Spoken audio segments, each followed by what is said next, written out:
ఈ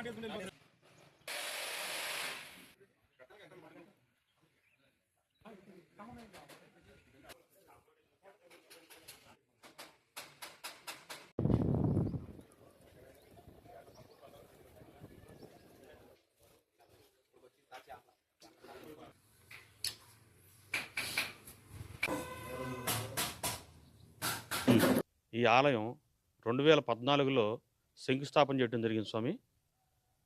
అదేవిధంగా 2 సంవత్సరాలు అవ్వకముందే 2016లో వచ్చేపాటికి దీన్ని మనకి స్వామిని ప్రతిష్ఠ చేయటం జరిగింది స్వామిని ప్రతిష్ఠ చేయటం.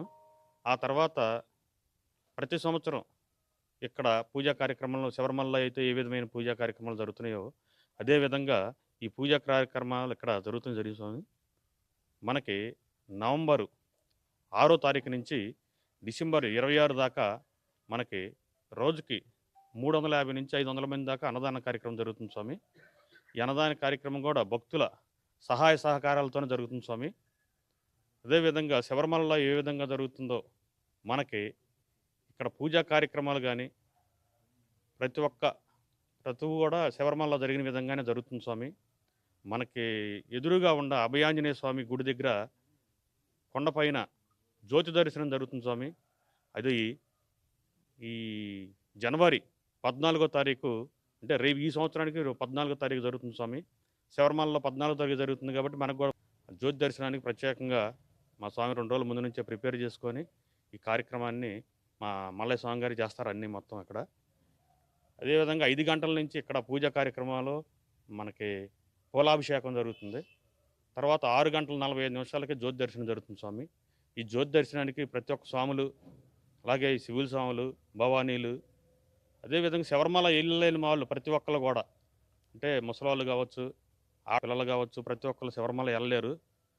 మనకి తెలుగు రాష్ట్రాల్లో కాదు స్వామి ఎక్కడ కూడా మన కేరళ తర్వాత మన దేశంలోనే ఫస్ట్ పట్టుసారిగా మన జ్యోతి దర్శనాన్ని చూపిస్తున్నాం స్వామి. మన రెండో దేవస్థానంగా మనం దీన్ని పేర్కొనవచ్చు. మనకి ఈ అవకాశం వచ్చినందుకు మేము ఎంతో సంతోషంగా ఉన్నాము. మన ఆలయ కమిటీ తరఫున మీ అందరికి కూడా కృతజ్ఞతలు తెలియజేస్తున్నాం. అందరికి ఆహ్వానం స్వామి. స్వామి శరణం, స్వామి శరణం, స్వామి ఏ శరణం అయ్యప్ప. ఈ యొక్క దేవస్థానం 2014 ఏప్రిల్ 11 శంకుస్థాపన చేసిన కాడ నుంచి 2016 ఏప్రిల్ 11వ తారీఖున ప్రతిష్ఠ చేశాం స్వామి. అప్పటి నుంచి కూడా ఈ ఆలయ నిర్మాణం మొత్తం కూడా శబరిమల వెళ్ళి నమూనాతో 18 మెట్లు కానివ్వండి ఈ విధానం అన్నీ కూడా శబరిమల వెళ్ళి కొలతలు కొలుసుకొచ్చి నిర్మాణం చేయడం జరిగింది స్వామి. 18 మెట్లు పెట్టడం జరిగింది స్వామి.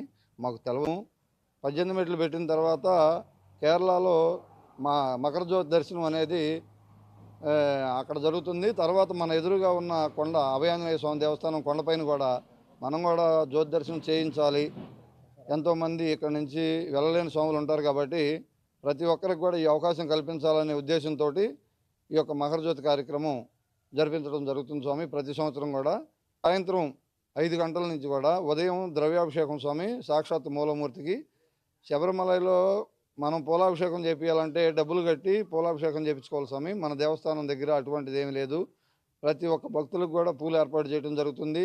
ఈ కార్యక్రమం సాయంత్రం 5 గంటల నుంచి 6 గంటల 30 నిమిషాల వరకు పూలాభిషేకం జరిగింది స్వామి.